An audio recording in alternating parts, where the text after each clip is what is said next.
All right. Hi, everyone. Good afternoon. Thanks for joining us this afternoon for another exciting topic brought to you by your 31 Health and Wellness team.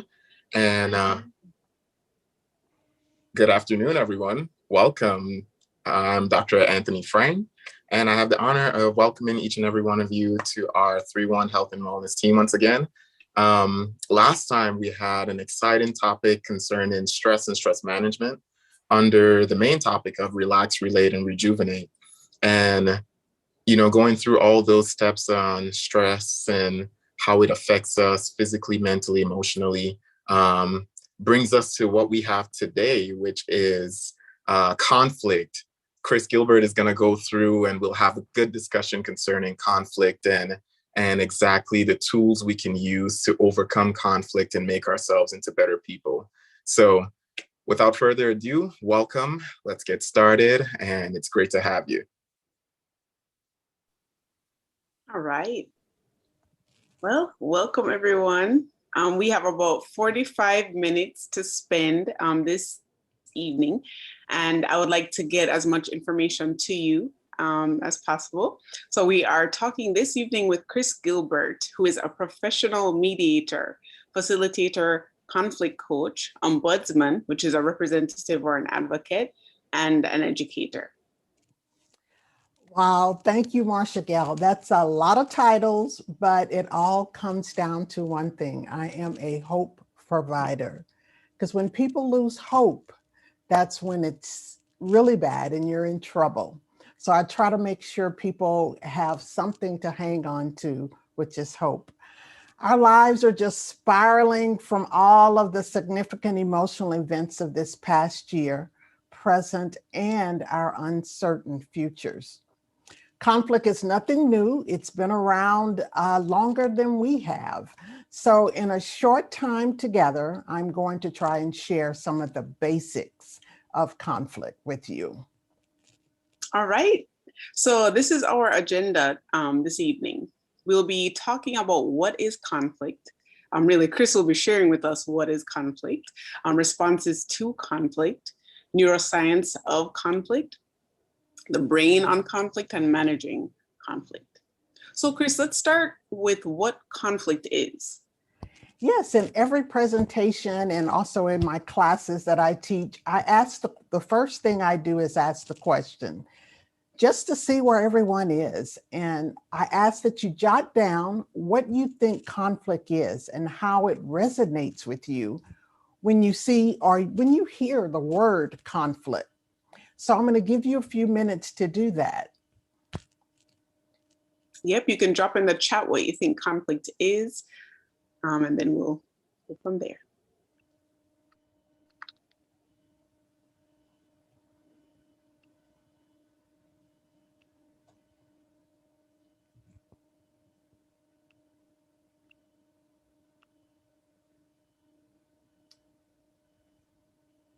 All right, what do we have coming up, Marcia Gala? There's some particular words that you're seeing. I'm not seeing any words at this time. It could be my view. But if any of our panelists are seeing words, you can share that with us. I see someone saying tension with someone. Yes, exactly. Oh, there we go. Mm-hmm. Okay. All right. All right. All right.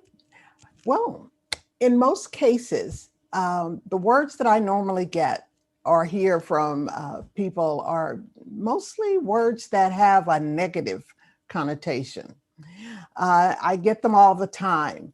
And so we wonder if conflict is negative. Is it negative or bad? But actually, conflict is neither. It's neither bad or good, negative or positive. It just is. I see disagreements. And one positive word I see is change, which is good. That means someone has had some kind of conflict resolution skills added to their lives. But in most cases, you will see negative words to conflict. However, these are considered our responses to conflict. This is how we respond to conflict. And our bodies and our minds respond to conflict. It all depends on our life experiences, how we handle conflict growing up, how our families handle conflict. All of those are part of these negative responses to conflict. All right, so could you tell us more about what the definition or the key elements that make a situation a conflict are? Yes, so some people wonder why these words aren't exactly the definition for conflict, but there are definitions to conflict. So I revert to my friend Daniel Dana, who wrote a book on conflict, and he described conflict in 4 scenarios. The first scenario was there's times when we are challenged to make decisions, or conscious decisions that affect our lives. And the struggle is real. However, this is not considered conflict. It's having good decision-making skills. Sometimes when we're trying to make decisions about major things, moving, a new job, buying a new home, buying a new car even, these things sometimes cause us internal conflict, but this is not conflict. And then there are times when we are maybe on the job that we are having a conversation with a coworker or friend or even a family member, and we're trying diligently to solve a problem. And we're communicating back and forth, the information is being shared, but we can't quite get to a decision because we don't have all the information that we need. And this is basically not a conflict. It's just having good problem solving skills. A lot of these things we aren't taught. So it makes it a little bit more difficult to try to say that it's conflict when it's basically just we need problem solving skills. And the third scenario that Daniel uses is a single person by yourself, and you're having stressful situation where you're trying to get something done and you can't because of the outside distractions that may occur. This is not conflict either. And even stresses from a loss or from a change in your family structure, and even sometimes mental health issues may cause this stress to arise. But this is basically having good stress management. If we have learned how to manage our stress by taking a moment to calm ourselves, it would not lead to a conflict. However, all three of these could virtually lead to a conflict once they cross the line. And in the last scenario that Daniel gives us, it's about two coworkers that are trying to get work done together. One loves to kind of pace around and, talk to himself, and the other one likes peace and quiet. And so there's a conflict there because one wants one thing to happen and one wants another thing to happen. And that then leads into name calling, innuendos, behavior issues that are coming up. All of these things are part of what conflict is. And so Daniel breaks it down to 4 major things that are the definition for conflict. 4 major things that need to be in place when there's conflict. And so these 4 things are, the first one is they're interdependent. That means whenever we're in conflict with someone, we need something from each other. And as I mentioned in the scenario, one person needed to pace around to think, the other person needed peace and quiet to think. And so there was a clash of conflict. And so the second thing is that they blame each other. And that's what happened in that particular scenario. They start to blame each other. The third thing is, after the name calling starts, anger. Anger has to be in place for there to be a conflict. And then that leads to our behavior causing a problem. So all 4 of those things are the causes of conflict. Mm-hmm. Independent, blaming each other, they're angry, and their behavior is actually causing a conflict. Okay. So what happens when we overcome conflict or move away from unproductive conflict? Yeah, getting away from conflict, we need to get away from conflict. So once we get away from conflict, it frees our minds to think about whatever we want. Without conflict, you are more attentive, you're aware, you're capable of meeting your goals.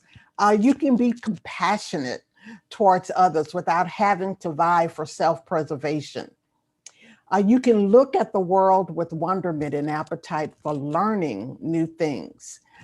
These gems of charisma, warmth, power, and presence are traits that naturally exist in you, in everyone. When conflict isn't distracting us. Authenticity is easy when we aren't engaged in continuous fight about who you want to portray in this world. And that's normally what happens is we're putting on a facade or trying to portray something to the world. And without conflict, though, your thoughts and feelings are perfectly acceptable to share publicly without censorship. To escape conflict, you must go through a hero's journey of your own. This takes a change within yourself. This is your call. You need to deny, reject, turn back, and get it out of your system. Some kind of way with relaxing, trying to find something that can help you with your stress management and your decision making and all of those things. It's time for you to see what the world looks like when you aren't consumed with conflict. So what is your understanding of the neuroscience, or what can you tell us about the neuroscience behind conflict? Yes, the perspective on neuroscience is that the neuroscience or biological perspective is about the way that a person is, just is. And so instead of believing that external factors help us shape an individual, this perspective instead believes that the internal aspects of an individual are more important than their actions. And so the brain's function is basically for us to preserve, to emote, or act out how our behavior responds, and also our thinking. Those are the four things that are the basics for our brain function. And so there are three areas of our brain. There are three areas. And the first area is the reptilian brain. That's the regulation of our unconscious body functions, such as our breathing, our heart rate, our digestion, and our circulation.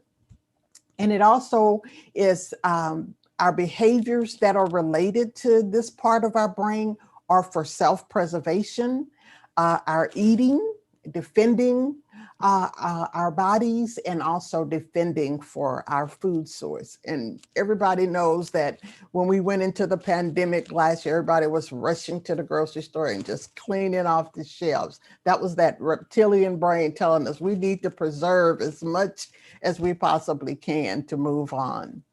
The next portion of the brain is the mammalian brain.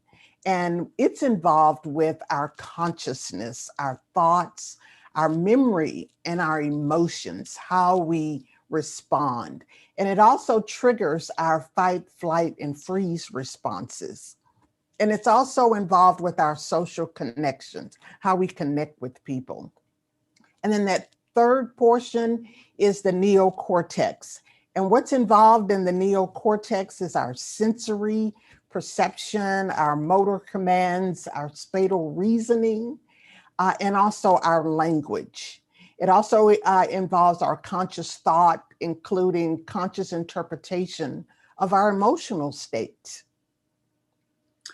Can we talk a little bit about, thank you so much for that, Chris. I mean, that's interesting to see how all these different things come together when we're having in the midst of conflict. But can we talk a little bit about our emotions during conflict? Yes, what happens is, as a conflict resolver, when we folks who touch people, like our doctors and our psychotherapists, we work with individuals who are experiencing conflict. And whether it's with the self, others, or tangibles, we're quick to find clarity to get them to the root of the problem.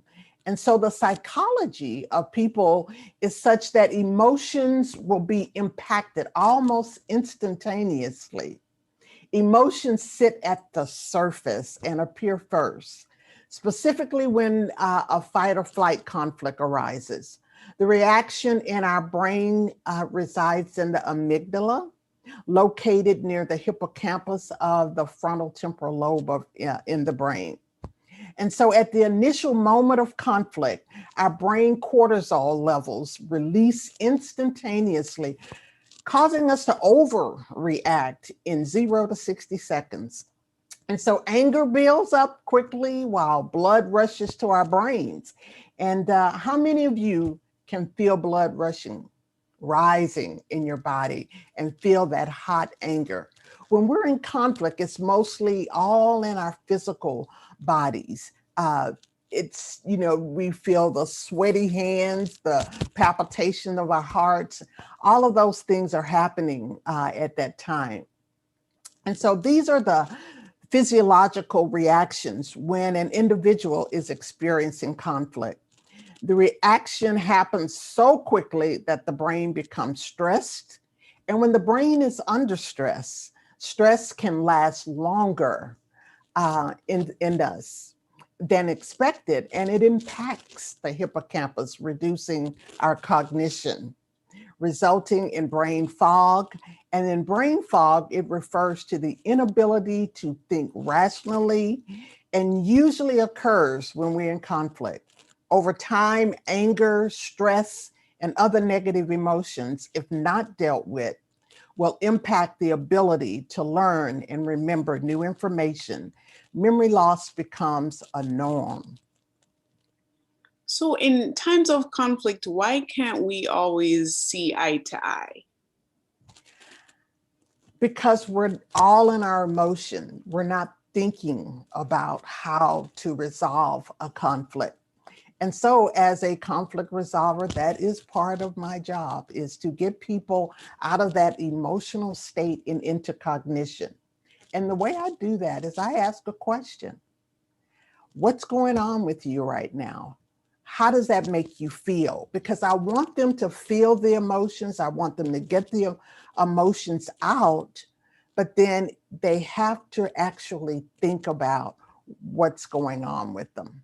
And then I ask them, so what do you think about that? Once they've described those feelings, just like in the beginning, I asked, what is conflict? And everybody said their responses, what their responses to conflict was.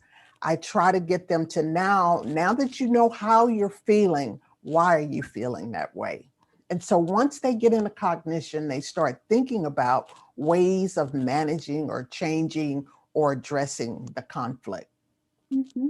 Okay. Can you talk about the prefrontal cortex in conflict?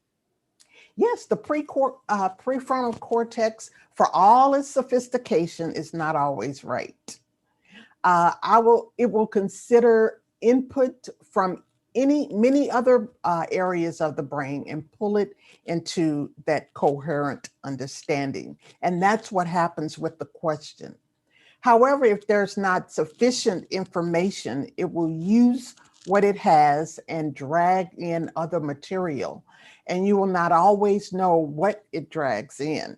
And what it drags in is all of those life experience, all of those treasures is what I call them, because we get a lot of treasures and we have these little treasure boxes that we just store it all up in. Things from our parents, our families, our preachers, our teachers, all of these things that we have in this box that we pull from when we're in conflict. But there comes a time when we need to go and look in that box and we need to clean it out. We need to take out a little selfishness, a little self-doubt, a little discomfort. We need to take some of those things out of the box and leave the things that we need that will actually move us toward resolving conflict. So that can explain sometimes why we have these different perspectives in the midst of conflict, because our brains are trying to reason from our perspectives and other people are reasoning from their perspectives. So, we can have a clash there. Absolutely. And what happens when people are in conflict, you have two people butting heads or their fists together. And so long as that tension is there, you've got conflict. But what happens if one person moves away? Where's that other one going to go? And so that's how you try to handle conflict, is you either stop and think about, what is my role in this conflict? If your answer is none, then you have the ability to let that other person know that you choose not to engage in their conflict because it's not yours. Okay. There was one thing I wanted you to comment on in terms of the brain during conflict. A little bit more about that.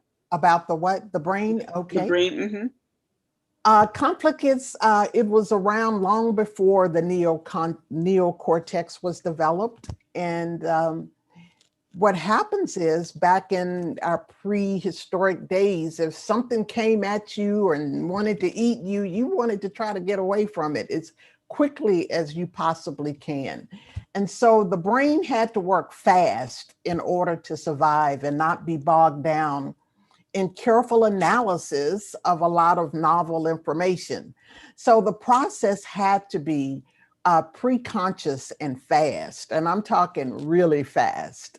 And so how we react to conflict impacts our health physically, mentally, and emotionally. And so while we are easily able to help others by being an outside or a third party neutral, taking care of our health, body, and mind is vital to being able to work with other people. So over the years, I've had to use a lot of the skills that I learned to just kind of keep myself in order to help other people. And what I found in the field of conflict resolution was that it is a lot of conflict because a lot of people have not actually dealt with their own stuff, with their own conflicts.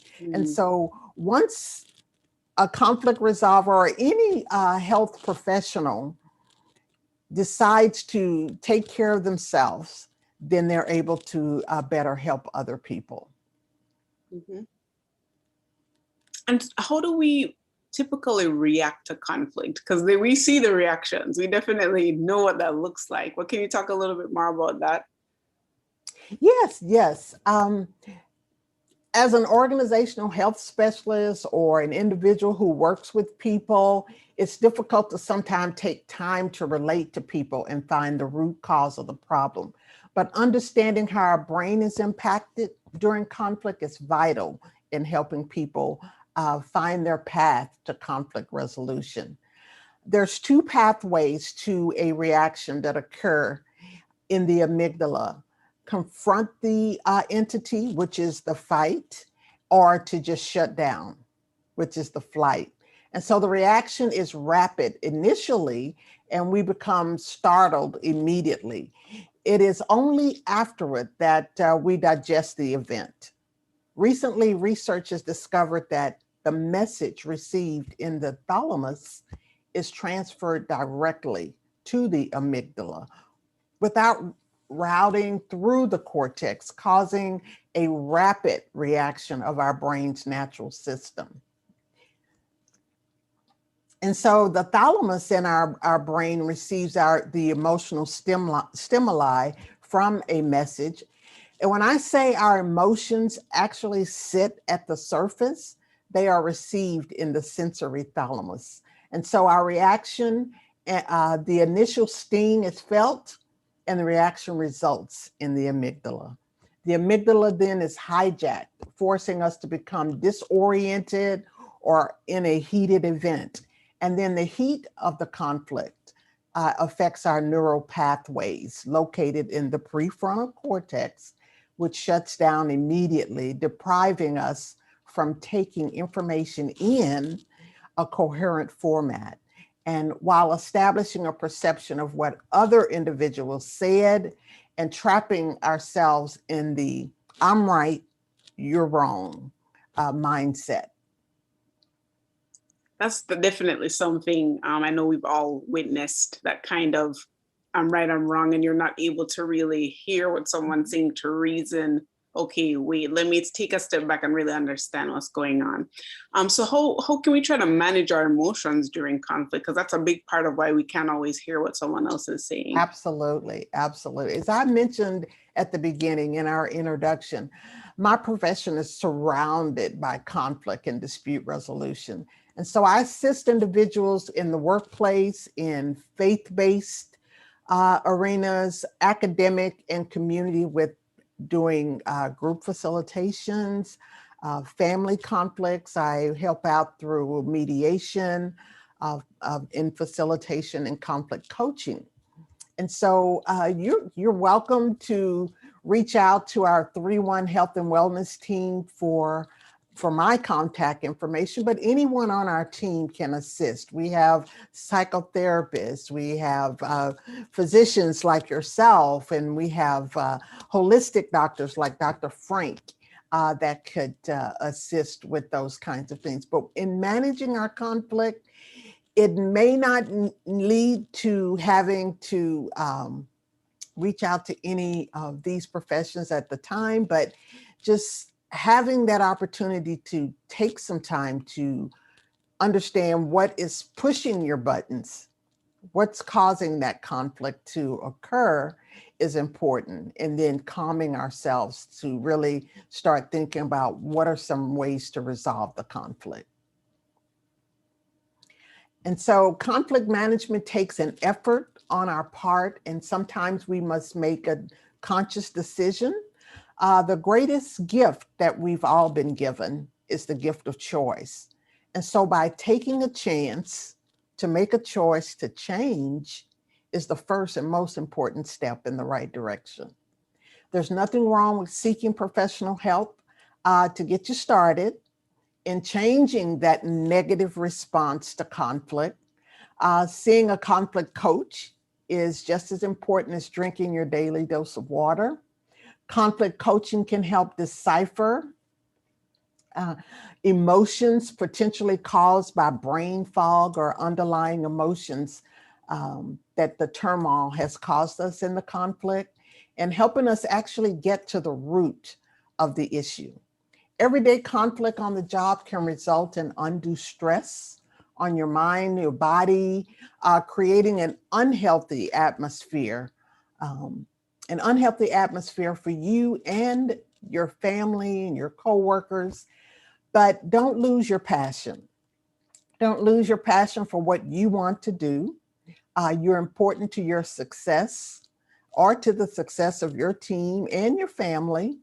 And so by reaching out to a conflict coach or a mediator like myself, we can recommend strategies on how to resolve issues, providing any type of constructive self-improvement processes every step of the way. So I'm here to assist in any way I possibly can. But the important thing is to turn those negatives into positives. Turn it into positive behavior and thoughts. Taking a breath and calming yourself, walk away from the situation if you need to calm your emotions. And sometimes being physically present or in front of the individual or the actual situation can continue to stir our emotions negatively to the point of escalation, resulting in verbal abuse or physical abuse sometimes. The other thing is you can think it through. Remember, get out of the feelings and into cognition and start thinking about it. Tap into that second part of your brain and think about the situation. Take time to think through what you said, what you thought, and how you came off in that particular conflict and what you could have done better. And when you find out what you could have done better, do better. It takes approximately 48 to 72 hours to get over a conflict. And so it is at this point that we can actually realize what we did wrong in the conflict and do better the next time. The other thing is be better the next time. Conflict is inevitable, so we can't predict when it's going to happen, but we need to be ready for when it does. And try to just be calm. The next time you find yourself in conflict, lower your voice, communicate with diplomacy, and think about the other person and what they're hearing that's coming from you. Train yourself to be mindful. You don't want to become the monster in the conflict. Train yourself to control your emotions so that you are not adding undue stress to yourself or hurting others. Hurt people hurt people. So remember that. Remember, only you can allow people or anyone to hurt you. And so practice your self-discipline. Self-care is important, as well as trying to relax and using other modalities like meditation, spa treatments, just even taking a walk and spending more time with your families. So those are some tips that you can use in managing conflict. And I hope just a few of this information that I've given you, some of it was high level, but for the most part, it's just basically getting to know who you are and whose you are. Awesome. Thank you so much, Chris, for sharing your expertise with us. I want to shift over to some of the questions that people have provided. And I know that this is a topic that a lot of people have questions about. And one of the questions that we see here, someone was asking, what if one person doesn't want a resolution to a conflict? I think that's a very common scenario. And if that's the case, is there a way, or, is there a way or no way? How do we manage that kind of situation? In most cases, everybody wants to resolve a conflict because no one wants to have those feelings, those uncomfortable feelings that they're going to. So in some instances, like I said earlier, whether it's fight or flight, they are going to want to get out of that conflict. I promise you that. So if you find that you have someone that's very combative, that's always wanting to be in conflict, one of the things you can do is to make sure you don't push back, because as I demonstrated earlier, as long as you've got the pushback, there's going to be conflict. But if one person decides to walk away or even use questioning techniques to get that person out of their feelings, because that's where they are, that's probably why they can't resolve the conflict, is because they can't get out of the emotion. And so, so for your suggestion is that for some of those cases, you have to just walk away because that's just not going to be your ability to kind of change someone's behavior yourself. Right. There are about 4 reactions to conflicts. One is competing or confronting. The other one is compromising.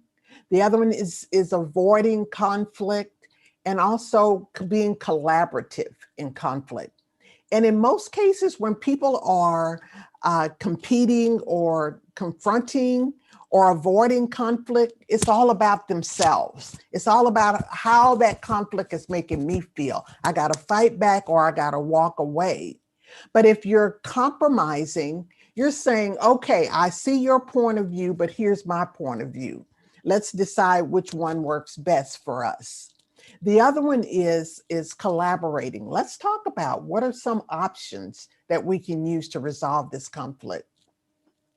All of those things are not good when you use them all the time. If you're compromising all the time, just going along to get along, you're going to run into more conflict. If you're always fighting it out and competing and confronting, you're going to always be in conflict. If you're always avoiding and running away, it's going to eventually end up being bad for you as well, because you're not actually resolving the conflict. So if you're trying to either compromise or be more collaborative, that's looking at the other person and yourself. You're working on what works best for you and what works best for the other person. Awesome. Thank you for that answer. Thank you for that answer, Chris. Another question that came in is asking, can conflict be resolved in a group setting, or must it be done one-on-one? What's your thought about that? Or suggestion? Absolutely. Group settings are great. That's what I call a facilitation. I may have a group, say for instance, a church. I've done a lot of church facilitations where everybody comes together, the major people that need to be there, and we go through a process of looking at what is the conflict, what's going on here, and where do you want to go? And so I go through a process with people as a facilitator to work towards a resolution. So it sounds like some cases group setting might work and others one-on-one might be better. So it kind of depends. It depends. It just depends on, because basically when you have a group setting and I'm facilitating a group, it's usually individuals that might be a part of the problem. And so there may be times during the facilitation that I may need to meet with people individually to bring them back to the group. Excellent. Thank you. Another question is asking, just to clarify during your present or sharing, the more specific information on conflict. Someone was asking, did you say that anger can lead to memory loss? Or asking that. Yes, absolutely. I used to work as an ombudsman in long-term care and assisted living facilities. And for the most part, when I have worked with people with memory loss, Alzheimer's, dementia type issues, their families have always said, well, they were different when before all of this occurred. And what normally happens is we start to lose that part of our brain that we're not actually using when we're in conflict. If we're not resolving that conflict, it's staying somewhere. It's manifesting itself somewhere in our physical bodies. And so it could actually lead to memory loss because we're not using our brains. We're mostly using our feelings and our emotions. Okay. Another question is there a link between diet and conflict?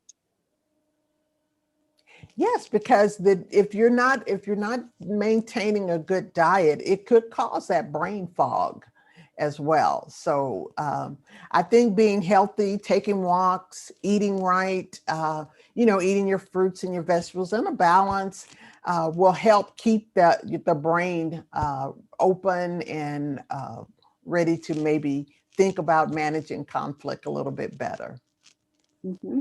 I agree with you on that because a lot of the food, so parts of our brains require neurotransmitters, which are molecules that act on receptors to allow our cells to function and send messages. And a lot of those neurotransmitters come directly from the food that we eat. So there's definitely a link between what we eat and its impact on our brain, because our brain is a part of the body. So there's no way that our nutrition doesn't have an impact. So I agree with you there. Another question is, if you agree to disagree and it's brought up again, does this show a recurrent pattern? And is this actually being fixed? How do you deal with that?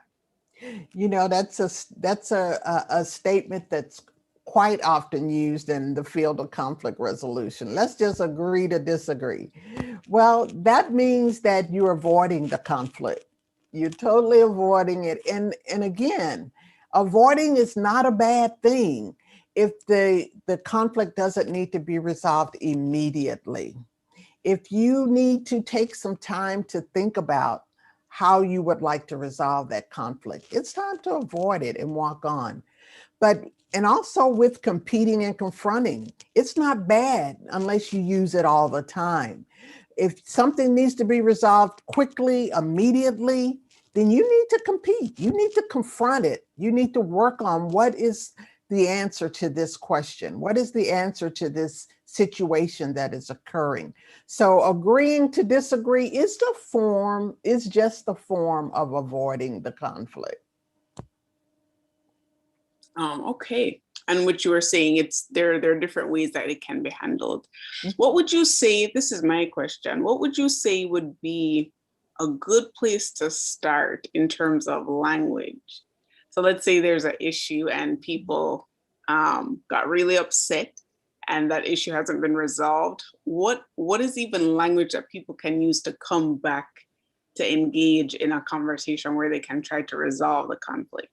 Because I think one of the challenges is how people say things and not necessarily what they say, because what they say is communicating how they feel. That's their truth that they want to communicate, but it's oftentimes the tones that we use, the looks that we give, our body language that sends another message that makes what we say kind of even amplifies it or just sends another message.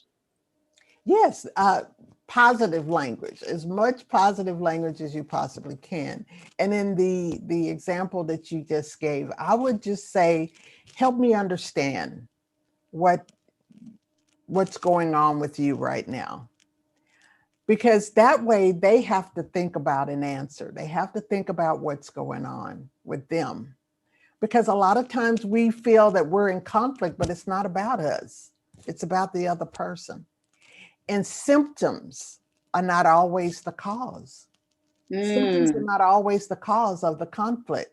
You've got somebody that got up one morning, got up, soon as they got up, they stumped their toe. Okay. Then they go on, get ready for work, and then somebody cuts them off. By the time they get to work, they got some stuff going on. And so if they confront you with an issue about something and you like stepping back, whoa, what happened here? It wasn't that. It was that first initial piece of conflict that person had when they stumped their toe when they got up. Had nothing to do with you. Yeah. That's such a good point that you bring up about sometimes it's not even about us and we can take things personally from other people that's not directed to us specifically. It's like you could take you out and put another person and it would be the same response that person has. So it's not you specifically. And it kind of brings me to a thought that a professor during med school shared, that in situations we have to think about all the different scenarios that could explain why something is happening versus kind of jumping to a conclusion and saying, this is why this person's acting this way. And you just gave us an explanation that this person could have, stubbed their toe. They, almost got in an accident. Someone cut them off. Like they have a lot of stuff that explains why it's not like they just got up one day and were angry. Exactly. Perfect. All right. Well, another question just came up, and this question's asking, are old conflicts within families worth resolving, or should it be confronted if people were hurt emotionally, or is moving on an unhealthy compromise? Just to say, you know what, we're just going to try to forget about it. I think that's what the question is asking. Yes, absolutely. We see this in our families where you have estranged family members. It's all due to moving on and not really addressing the problem. And the thing that we have encountered in our families is that no one wants to reach out for help. No one wants to say, well, look, we've got this issue going on in our family. If we want to keep it in the family and not, broadcast it to everybody, maybe we can bring in a third party to mediate or to, help us work through this. Right. Which will be so much better than just holding those things inside. And it just tears the family apart when you have those type of issues. Now, if you have mental health issues, you still need to want to try to get help for that family member to help them resolve whatever is going on. Mm-hmm. I think it's better to go ahead and address it rather than just moving on. Mm-hmm. I was curious about your, I guess, how would you make the case to someone or just share to individuals who don't really like the idea of a mediator or don't think that person's necessary to help with an issue? It's kind of seen as like, what does this person know, or how can this person help? How can you speak to individuals who don't really think that's going to be helpful to have someone else coming in to help resolve conflict issues? Then they need to get the skills that they need themselves. They need to maybe have some conflict coaching on how to handle conflict, and just get the tools and the skills that they need to address it themselves. And that's possible. If they're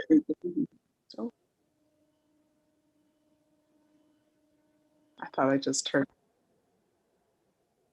Okay. Any other, let's just scroll through to see if there are any other questions that I can see.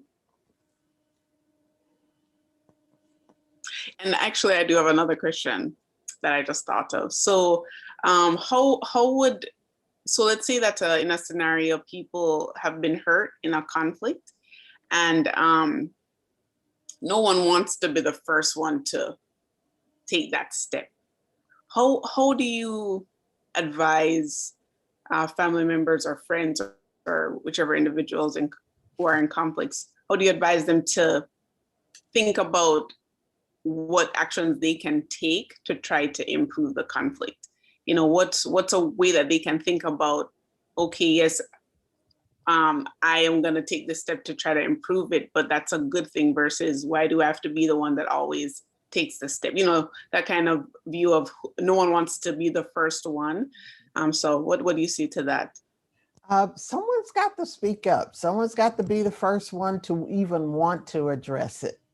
And so if they're unable to address it with the family or with anyone else, they need to try to get someone else that they can maybe take with them to open up the dialogue, to try to talk about what are some ways that we can work on this. So they can try to look into again gaining some of those skills that will help them to be able to know how to approach those situations for themselves and overcome even their internal barriers that prevent them from taking those steps that they can. Yeah, what's causing them to not want to address it right away? And how can I empower them to be able to step forward and say, this is what's going on, this is what we would like to see happen? Okay. Great, thank you, Chris. And another question just popped up. Do you suggest avoiding some individuals who, no matter what, are just disagreeable to engage with? Yes, if you have people like that, then there's something else going on. So then I would maybe refer them to Kendra to see if they could maybe work through whatever the issues are that they may be having in order to be available to try to manage or try to change the conflict or try to resolve the conflict. Because in most cases, if you have a person that is just totally unwilling to engage in a conflict or try to engage in the resolution of that conflict, then there are some underlying issues going on with them personally.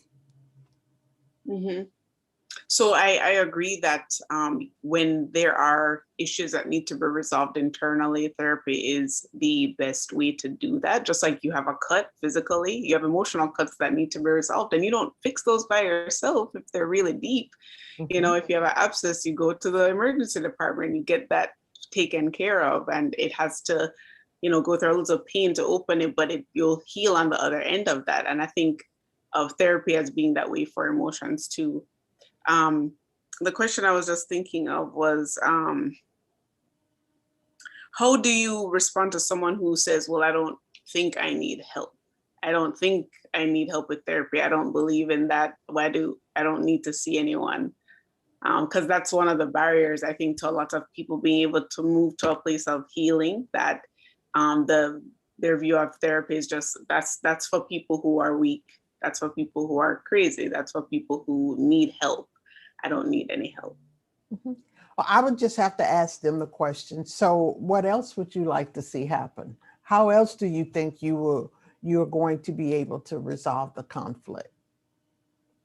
What would you like to see happen? What would you like to see happen? You're not wanting to go and talk with a neutral person about what's going on with you, then how else would you suggest this conflict be resolved? Because remember earlier, I talked about if that person is being combative, if that person is being resistant, then there's something internal that's going on with them. As I mentioned, the significant emotional events earlier. And Kendra can attest to this in her background, and that is our developmental stages of life. What ultimately happens during those developmental stages, if a significant emotional event occurs, we get stuck. And when we get stuck, unless another event happens to bring us out of it, say counseling or talking to someone or trying to resolve whatever that first event was, then we just continue to build on all of those events to the point that it does eventually result in some type of mental health issue. But if we grow up chronologically and physically, but if we're still stuck where that significant emotional event occurred, that's how our behavior occurs. You know, you've heard people say, oh my God, they acting childish. Why is that grown person acting like a child? Well, it's because they're stuck. They're stuck in some significant emotional event that occurred during their developmental stage. in life. And so therapy really is one of the most effective ways to help us kind of deal with that so we can move forward and really be the best of ourselves that we can.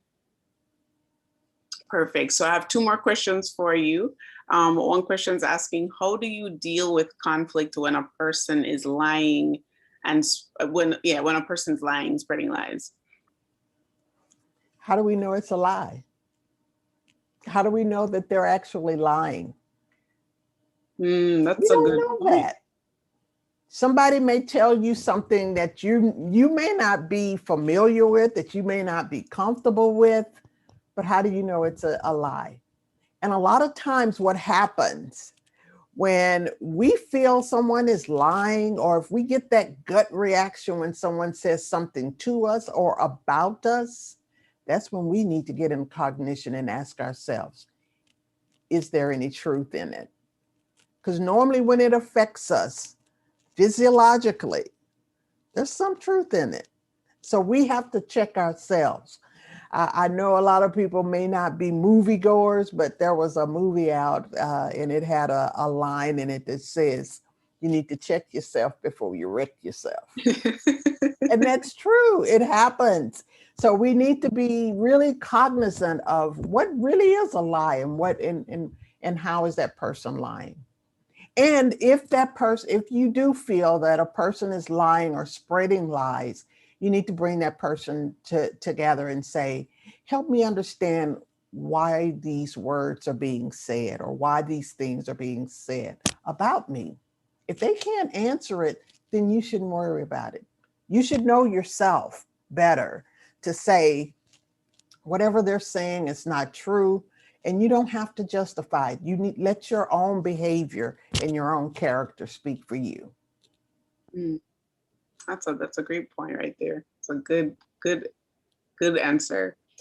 This last question here says, can you remind me of the top 2 to 3 things that start resolving conflict? I guess 2 or 3 takeaway kind of points about how to start resolving conflict. Know who you are and whose you are is the first one. You need to stop and think about yourself and how you've managed conflict in the past and how you would like to see a conflict resolved. Get to know who you are, because that's where it all starts. The conflict is not always about the other person. A lot of times it's about, who yourself and where the conflict is actually coming from. Not responding to conflict so quickly and immediately, but thinking about what the conflict really is. Mm-hmm. Excellent. So that was our last question. And we just want to say thank you so much, Chris, for sharing with us your expertise on this issue, which is this is a everybody issue. This is a everyday issue. This is a life issue, and the life skills that we need to learn for this are so important. So thank you so much for offering your services that people can contact you if they have any more questions about this, which I'm sure that more people do. And at this point, I'm going to turn it over to Dr. Frank to close us out.